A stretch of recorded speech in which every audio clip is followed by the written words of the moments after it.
En 10 ans et 3 albums, le duo nantais Kokomo s'est hissé au sommet du rock hexagonal et a foulé les plus belles scènes, en France mais aussi en Europe, avec notamment un passage très remarqué aux Vieilles Charrues devant près de 70 000 personnes durant l'été 2023. J'avais donc très envie de discuter de tout ça avec l'un d'eux, alors aujourd'hui je vais rejoindre Warren, chanteur et guitariste de ce duo qu'il forme avec Kevin à la batterie.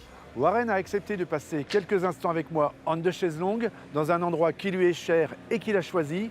Suivez-moi, on y va.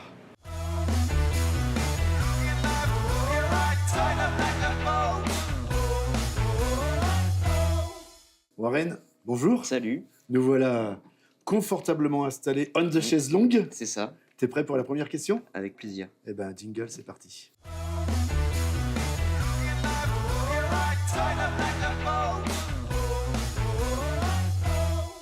Bon alors Warren, dis-moi, on est où ici? Eh ben, on est chez Méloman à Nantes, un disquaire. Ouais.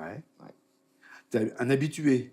Oui, oui, carrément, c'est là où je viens le plus souvent faire mes petites emplettes. Ouais, c'est vrai. Ouais. Beaucoup de vinyle. Oui, oui, bah, pas autant qu'ici, mais j'essaie de rattraper. Ça fait rêver un magasin de disques, hein. On vivrait bien là quelques heures. Ouais, hein. ouais, carrément. Ouais, Mm, ok. mm, On écoutait de la musique chez les Meutons Ouais, carrément, on en écoutait beaucoup.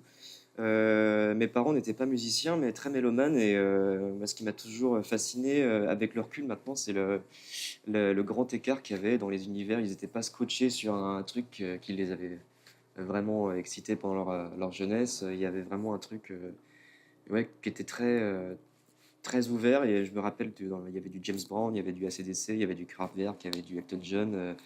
Donc non, non, tous les horizons confondus. Ouais, d'accord. Donc, c'est une chance en général Ouais. parce qu'il y a deux écoles qui s'affrontent, hein. Il y a les musiciens qui disent bah, chez moi il y avait du Stone ou du Kraftwerk, et puis il y en a d'autres qui disent bah non, chez moi c'était de la variété française et j'ai été biberonné à Serge Lama Ouais, ouais. ou à d'autres chanteurs comme ça. Donc un bon départ dans la vie pour apprécier la musique alors.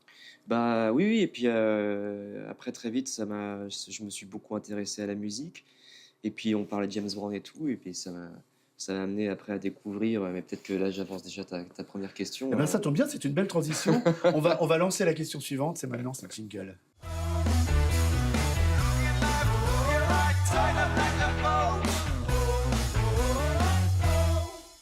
Effectivement, Warren, la question suivante, c'est que j'aimerais savoir trois disques. Je voudrais que tu me parles de trois disques qui t'ont construit. Le premier, c'est celui qu'on a quand on est tout gamin. Le premier, c'est pas forcément celui qu'on a acheté soi-même, mais qu'on a écouté beaucoup. Ouais. Le deuxième, c'est celui qu'on achète avec ses petits sous, avec son argent de poche. Et puis le dernier, bah, c'est le disque totémique, hein, c'est le fameux disque de l'île déserte. C'est celui qu'on emporterait avec soi à jamais. Alors vas-y, trois disques, Alors c'est dur. Hein. le tout premier, alors, le Big Bang pour ma part, c'est ce disque-là. Ouais. Donc la bande originale des Blues Brothers, alors, autant pour le film que pour l'album. Et comme tu disais, on parlait de James Brown tout à l'heure, mais ça a été voilà, le tapis pour lancer après toutes les découvertes sur l'univers du rhythm and blues, du blues. Là, après, plus tard, on découvre que la plupart des musiciens dans le groupe sont les musiciens de session studio de la Stax, donc on retrouve sur les disques d'Otis Redding, de plein d'autres, Booker T et les MGs, etc. C'était un biopic avant l'heure pratiquement. Hein. Carrément. Ouais, ouais, Et puis déjà c'est un ovni, hein. C'est vrai que c'est typiquement le film qu'on pourrait plus refaire. Déjà moi je suis toujours épaté que les producteurs aient accepté un truc pareil, Ouais. parce que sur le papier c'est voué à l'échec. Mais et puis il y a surtout une scène. Alors le seul truc que je reprochais à ce disque, c'était qu'il n'y avait pas la scène dans Maxwell Street avec Johnny Hooker qui joue Boom Boom. Ouais. Et puis après, je me suis beaucoup mangé donc du Johnny Hooker, j'ai Ouais. découvert James Brown, et puis Aretha Franklin, Ray Charles. Enfin, c'est un film qui a relancé des carrières Ouais. aussi. C'est un bon début parce que souvent le premier disque, le disque Môme, on est plutôt dans ce qu'on écoute plus facilement à la radio, dans la Ouais. variété ou dans le disco. Donc c'est un début déjà très rock'n'roll. Ouais. Ça se poursuit avec le premier disque que tu vas acheter. Ça se poursuit avec le premier disque que j'ai acheté, ouais, qui s'inspire un peu du blues, mais dans un côté un peu plus indé. C'était Brothers des Black Keys, Ouais. qui est toujours dans mon top 5 de mes meilleurs albums de tous les temps. Et Bel album. alors ce qui est super drôle, c'est qu'ici on a Electric Mud, je sais pas si on le voit à la caméra, mais On peut le montrer. Hein. ouais, Voilà, carrément, qui est celui-là, un ce original en disque-là. plus américain. Très de beau 68.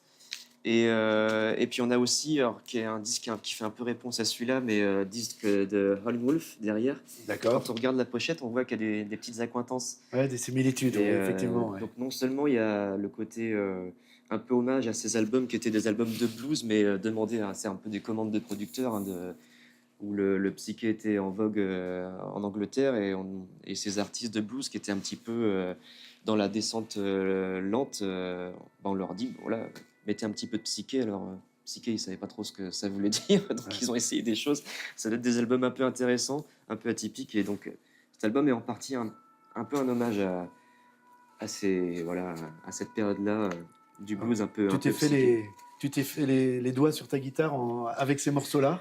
Euh, Pas forcément, mais ça a commencé avant. Mais ouais, c'est le côté rassurant quand tu es ado de se dire qu'aujourd'hui, on peut encore faire de la musique comme ça. Ouais. Et en plus, apporter sa patte, la patte des Black Keys, qui est incroyable, et c'est un de leurs meilleurs albums. J'ai hésité parce que l'adolescence, ça peut vouloir dire plein de choses. Il y a cet album-là aussi des Stooges qui, pour moi, résume bien ce que peut être l'adolescence, avec toute la rage que ça comporte, le côté garage, le côté punk avant l'heure.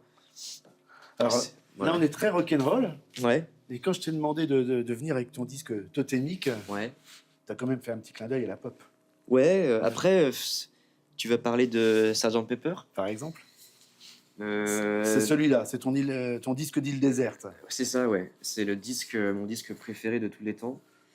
Je sais pas si on peut parler uniquement de pop dans ce disque, parce qu'il C'est est vrai. tellement varié en même temps. Ouais, moi, c'est un album qui me déjà, qui me surprend toujours. Enfin, chaque morceau te surprend. En plus, je trouve que c'est un des albums de Beatles où ils sont tous à peu près au même niveau, je trouve. Ouais, ouais. Bah, c'est un album tardif, hein, c'est en 1er juin C'est leur 8e album. Ouais. 1er juin 1967. Ouais. Et voilà, c'est l'album qui a ouvert les champs des possibles pour toute la suite du rock et de la pop. Moi, j'ai du mal à ne pas être ému quand j'écoute ce disque, parce qu'il y a, marrant, il y a Alexandre Astier qui dit ça quand il parle souvent de Funès et sa passion pour De Funès. Je trouve qu'il dit un truc très juste, c'est ça me rend fou, quand j'essaie de le dire aussi bien que lui, mais ça me paraît dingue d'avoir compris tout ça. Et quand j'écoute cet album-là, c'est pareil.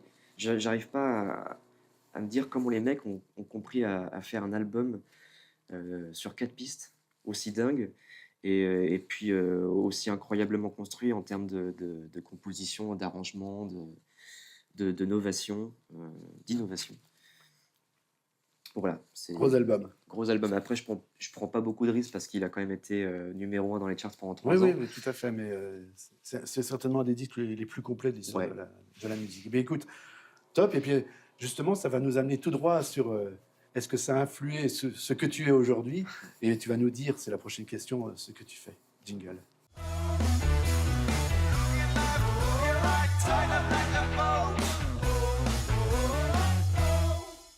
Aujourd'hui, Kokomo, 10 ans. 10 Ouais. ans de carrière. Carrément. Waouh. Ouais.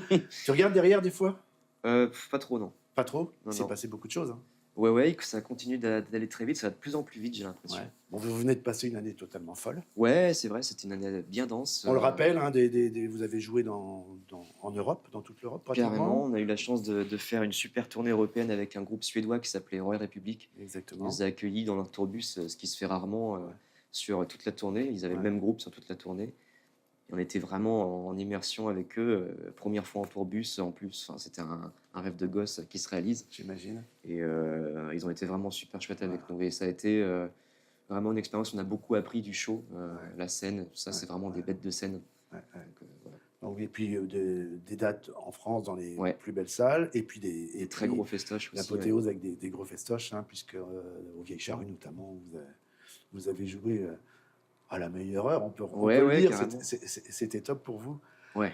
Ah oui, c'était super chouette. On avait joué au tremplin en 2012. Donc de revenir 11 ans après, c'était une belle boucle. Et puis voilà, encore une fois, ils nous ont offert un très chouette cadeau le samedi soir à 22h30, je sais plus, un truc comme ça, mais enfin, Ouais, c'est le ça. meilleur spot, quoi. Après Blur, ouais, tout à fait. Alors, Kokomo, c'est 10 ans, on le disait, mais c'est la vie à deux aussi. C'est la vie La à vie deux. à deux avec, Pas avec que à deux, Kevin. Hein. l'équipe s'agrandit. L'équipe Elle s'est s'agrandit. jamais autant agrandie que cette année, justement. Donc c'était un chamboulement pour plein de trucs. Et à la fois, Ouais. c'était hyper intéressant. Mais 10 ans avec, avec la même personne dans un groupe, surtout pour un duo où c'est encore plus serré au niveau des rapports humains, arriver à une période comme celle-là où vous avez vécu beaucoup ensemble, plus que jamais Mm. vous n'avez vécu avec ces tournées notamment. Ouais. Qu'est-ce que tu tires de cette vie à deux et de cette année passée? Qu'on est encore plus fort que jamais Ouais. dans notre rapport entre eux, enfin entre nous. Humainement, ouais. Humainement, ouais, Humainement, carrément. Et musicalement aussi. On continue à surprendre, à se faire découvrir des nouveaux sons. C'est dommage qu'il soit pas là parce qu'il m'aurait sûrement pu me faire découvrir Eh encore ben, tu d'autres sais ce trucs. qu'on fera, c'est qu'on fera un On the Chaise Longue Ouais. avec Kevin, Grave. bientôt. Trop Hein. cool, Voilà, il nous parlera de l'autre versant de Kokomo. carrément. Les projets, alors il y en a encore des très beaux, puisque là, tu sors de studio. Tout à fait. Là, on est sorti de studio. On a passé 2 fois 2 semaines chez WM Studio, du côté de Saint-Brieuc. C'est pas Warren Mutton Non, Studio. non, rien à voir. Pas encore. Pas encore. Oh, non, je pourrais pas leur piquer leur bébé. Ils ont mis tellement d'énergie là-dedans. Et Ce sont les initiales des gens qui tiennent le c'est studio. ça, Wilfried et Melinda, que j'embrasse, Et qui sont à Saint-Brieuc. qui sont à Saint-Brieuc, ouais. Et qui ont monté ce studio complètement dingue. Donc là, l'album est dans la boîte, Il est dans la boîte, on est en plein mixage là. en plein mixage. Ouais. Et donc, vous allez le porter sur les routes à partir de l'été prochain, C'est ça, de l'automne. l'automne prochain, l'automne, c'est avec ça. 2 belles dates. Alors, 2 dates importantes pour Ouais. un groupe, hein, puisque la première, c'est à domicile. C'est ça. Alors, vous avez commencé dans les bars nantais, vous avez joué la dernière fois à Stérolux, et là, Ouais. vous allez jouer à la la Carrière. Carrière. Mm. Hein, donc, vous montez encore d'un cran au niveau audience, on va dire. Et puis, je pense aussi un rêve de gosse, c'est de remplir un Olympia C'est ça. parisien à la fin de l'année. Donc, l'album sera sorti, et là, vous allez aller le défendre. Carrément, c'est une grosse responsabilité parce qu'on a envie forcément de tout défoncer pour cette date. Et on a déjà eu l'honneur de jouer à l'Olympia en première partie de la tournée de Royal Republic. Voilà. Et Là, c'est donc déjà là, ça fait un truc. Mais là, quand tu es tête d'affiche à l'Olympia, Ouais. voilà, c'est autre chose et on a vraiment envie de tout donner. Les grandes lettres, elles sont pour vous. C'est ça. Ouais, super, impeccable. Eh ben, écoute, je vous souhaite une belle tournée. Vous allez kiffer, j'espère, Merci. autant que vous avez kiffé la tournée précédente. Moi, ce que j'aimerais savoir, c'est est-ce qu'il y a une vie après Kokomo? C'est-à-dire que pendant Kokomo, mais quand tu n'es pas en studio, quand tu n'es pas en concert, qu'est-ce qui te fait kiffer?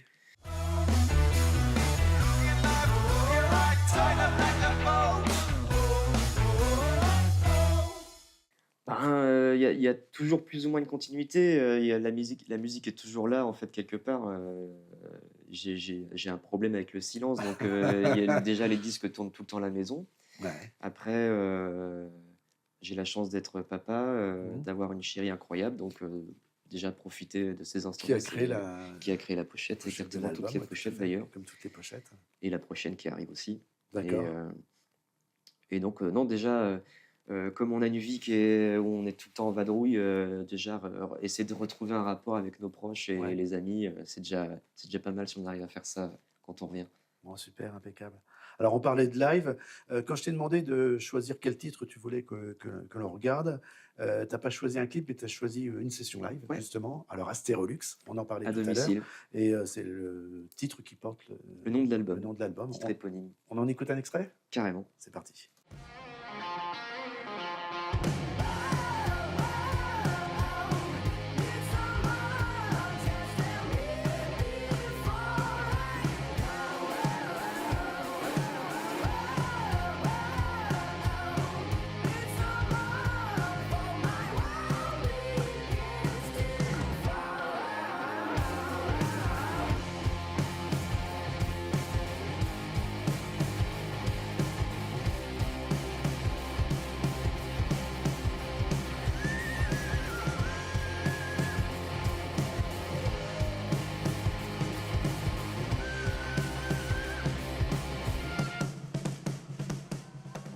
Warren, la dernière question, c'est l'anecdote. L'anecdote, je voudrais que tu me racontes une anecdote croustillante de tes 10 ans de Kokomo, ou peut-être de la dernière tournée. Alors, quand je t'ai posé cette question, j'ai pensé que tu allais me parler d'une anecdote qui est un petit peu dur, hein, Ouais. puisque tu vas peut-être me le résumer, mais vous avez eu un accident important sur la dernière Ouais, tournée. ouais, ouais, Qu'est-ce qui s'est passé?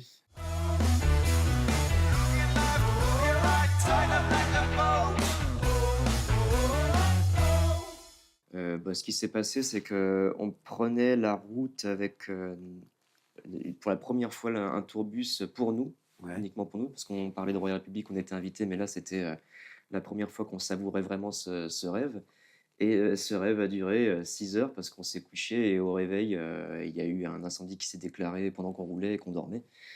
Donc il a fallu, foutre le camp, en 5 minutes parce que ça va très, très vite. On était en tournée dans le sud de la France en pleine canicule et en plus il y avait le Mistral. ouais, Donc à 6 heures du matin, il faisait déjà 35 degrés et avec le vent, c'est parti en deux-deux.